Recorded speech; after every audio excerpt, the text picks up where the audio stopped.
Are you selling supplements or superfoods, and would you like to increase the strength of your funnel?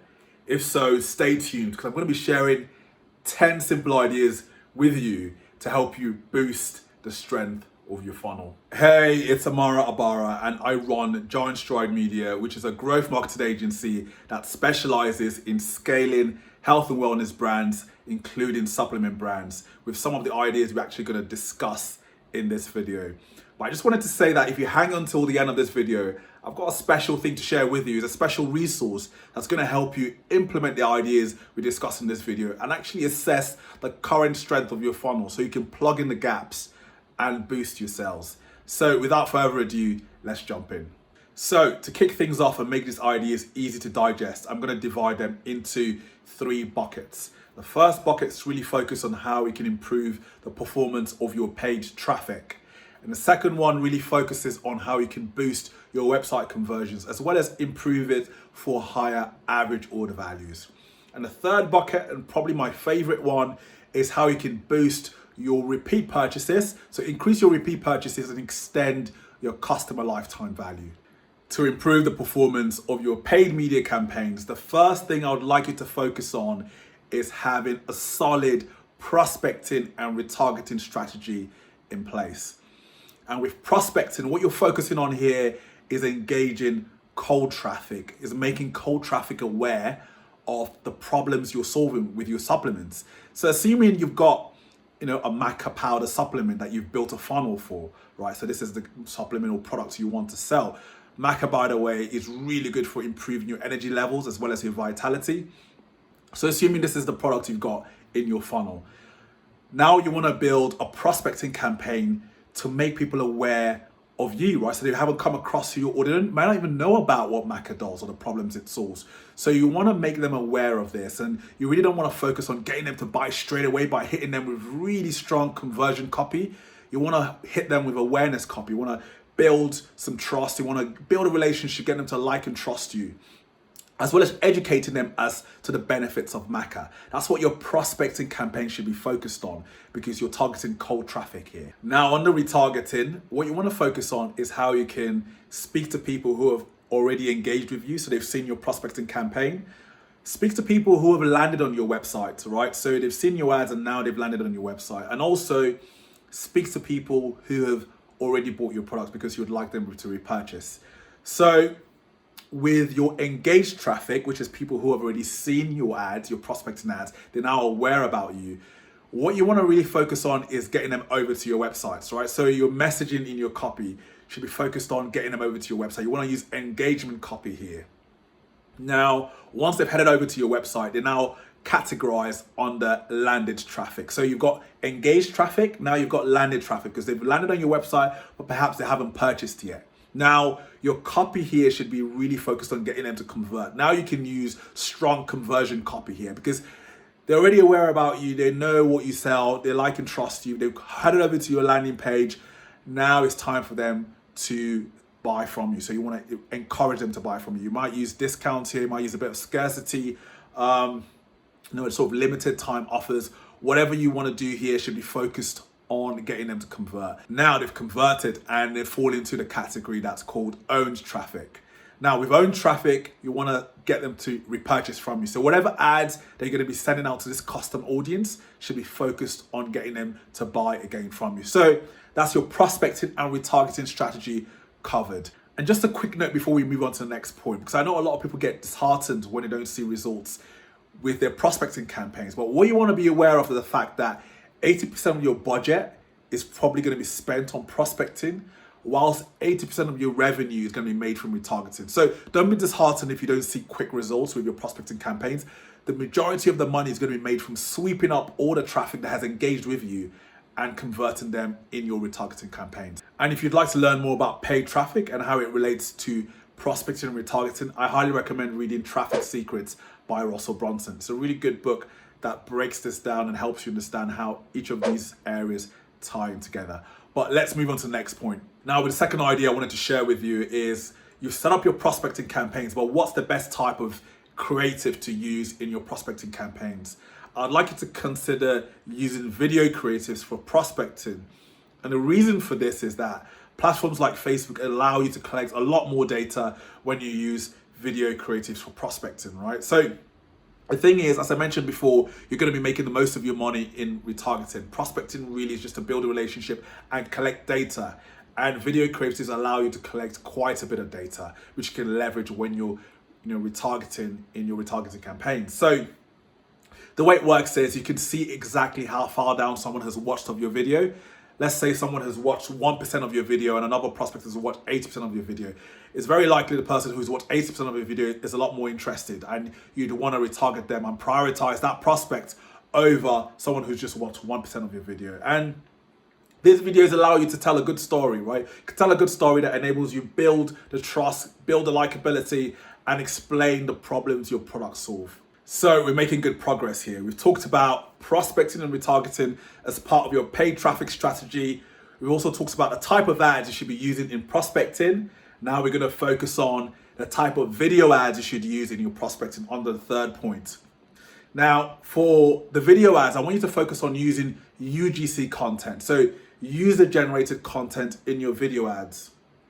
And the reason why UGC content is so effective is because it's better to get your customers to talk about you than you to say how good you are, right? It's better for your customers to talk about you because the best type of marketing is word of mouth marketing. So once you can get your customers to proclaim how good you are rather than doing it yourself, you're going to find that people would be more inclined to check you out and see what you're about. So the best way to do this is to incentivize your customers to provide you with video testimonials, right? Video testimonials that recounts their experience before using your product, so your supplement, and to get them to talk about what they were thinking before they purchase.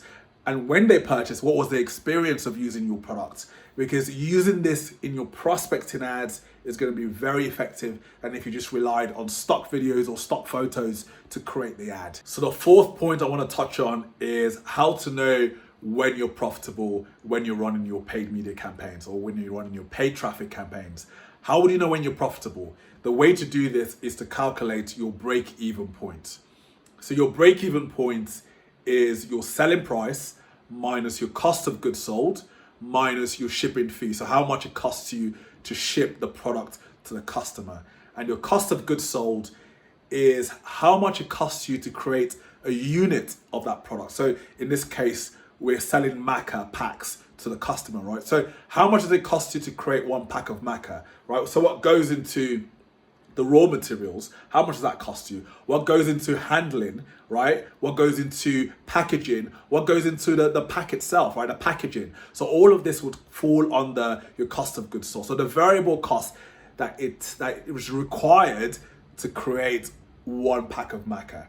So as I said, to recount, what you want to do is calculate your break-even point, which is your selling price minus your cost of goods sold minus your shipping fee. Now let's unpack this a bit further with an example. So assuming you're selling your maca packs for $10, right? So that's your selling price. Now you want to take away the cost of goods sold and the shipping fee from your $10. And let's assume that the cost of goods sold is $3 and the shipping fee is $2. Now, your break-even point is $5, right? So 10 minus 3 minus 2.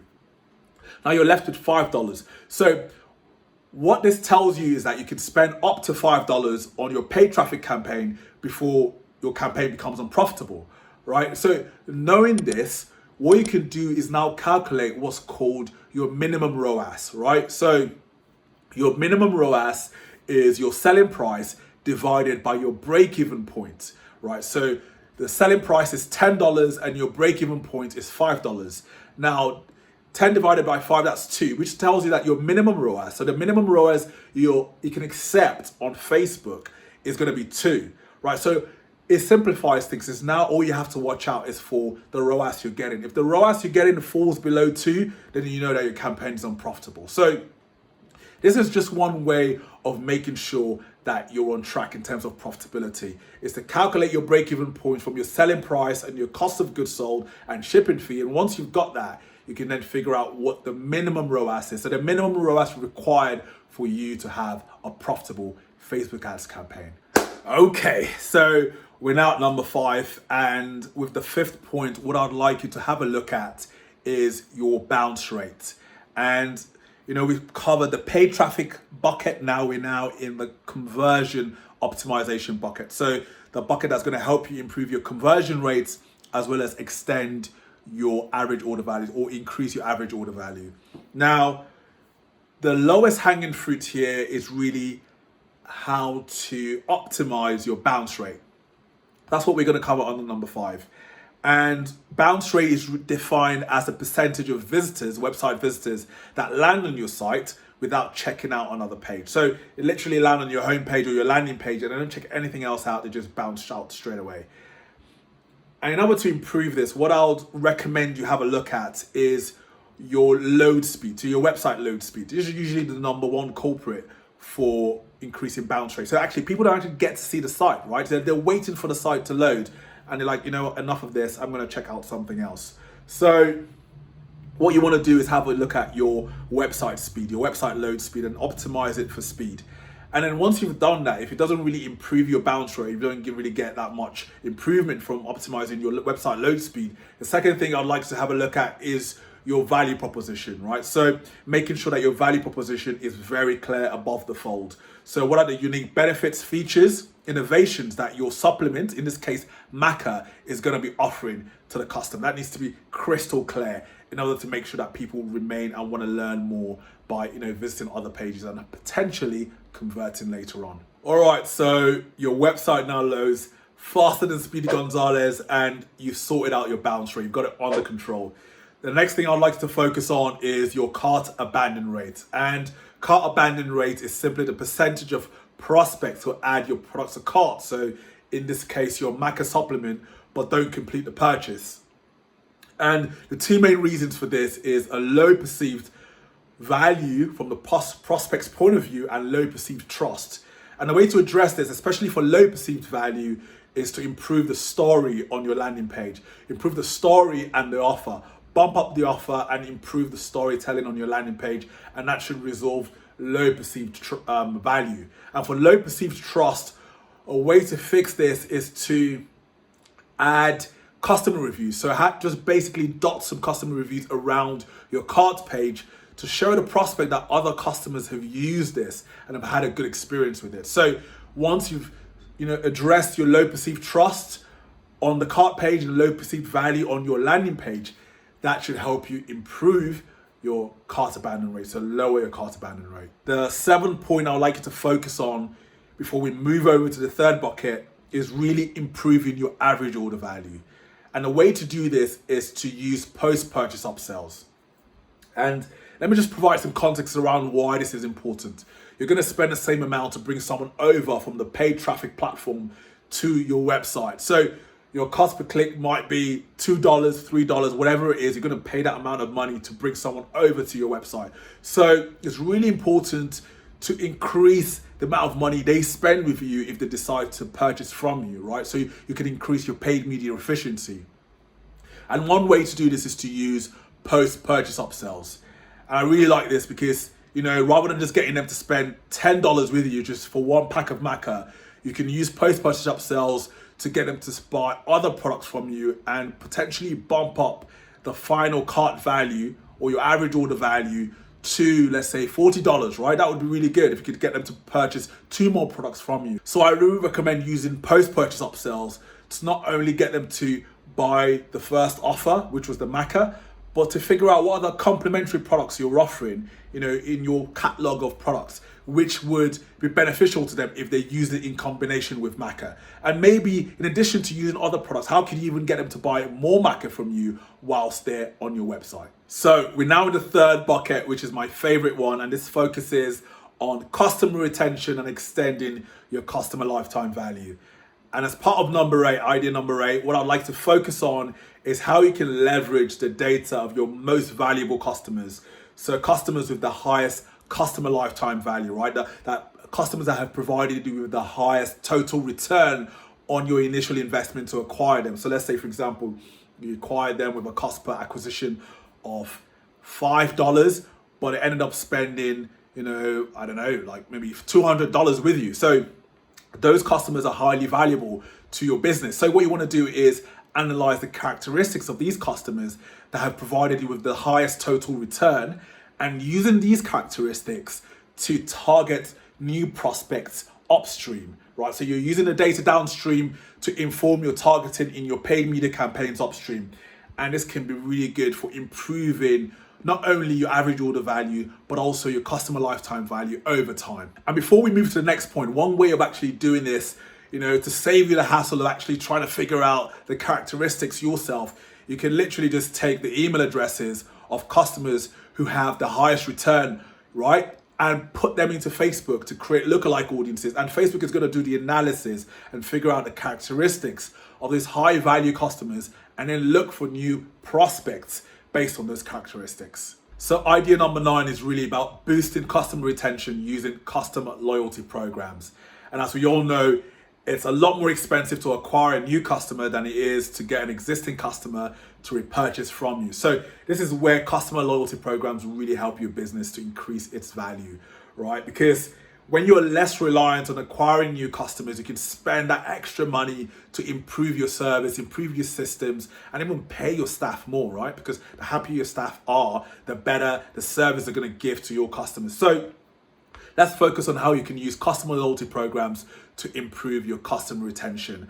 What I'll focus on here is to build an ecosystem, right, where your existing customers feel special, right, where they feel like they're in a tribe of like-minded people. And you could use membership sites, or you can even use a Facebook group where you're sharing exclusive content that helps them, that doesn't have anything to do directly with the products you're selling, but in and of themselves helps your customers to improve their lives, right? So you're sharing exclusive content in there, educational content, entertainment, and now and again you may offer them sales, right? Sales offers that are not being offered to the general public, so they feel like they're special. Another benefit of having a loyalty program that involves building a community for your existing customers is that you'll find that your existing customers start adding value to each other, right? So one of your customers might ask a question that's relevant to the products you sell, or just the general problem you're solving, right? They might ask a question about that, and you might find that rather than having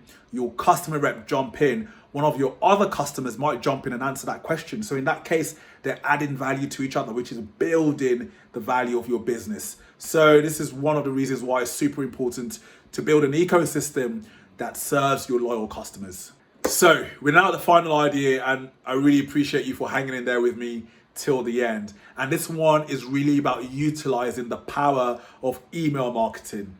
Because I've seen a lot of brands who sell their products and never email their customers, which is a massively missed opportunity. You want to constantly keep in touch with your customers, and this doesn't mean, bashing them the head over and over again with offer and offer and offer to buy your stuff, but really to share content that's going to be useful for them regardless of whether they buy your stuff again. So you might send them emails with content around topical issues that are relevant in your space at the moment, which is going to start a conversation with them, keep them engaged, and also keep you top of mind, right? So this is a way that you can make sure that you're leveraging the power of email marketing. So if you're interested to find out the best email marketing sequences to implement, how to improve your customer retention using loyalty programs, how to increase your average order value, how to improve your customer lifetime value, how to basically implement all these ideas we've just talked about in terms of traffic, conversions, and retention,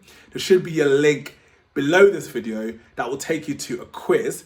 And this quiz is a fun and interactive quiz that's going to tell you how strong your funnel is, right? It's going to give you a score so you can see how strong your funnel is and where the gaps are in your funnel. So you can start implementing these ideas. It's going to provide you with recommendations to implement these ideas and improve the strength of your funnel so you can make more sales, you can sell more supplements. So there should be a link below this video. Click on it and have fun with the quiz. But before you jump into the quiz, I've got a quick favor to ask from you.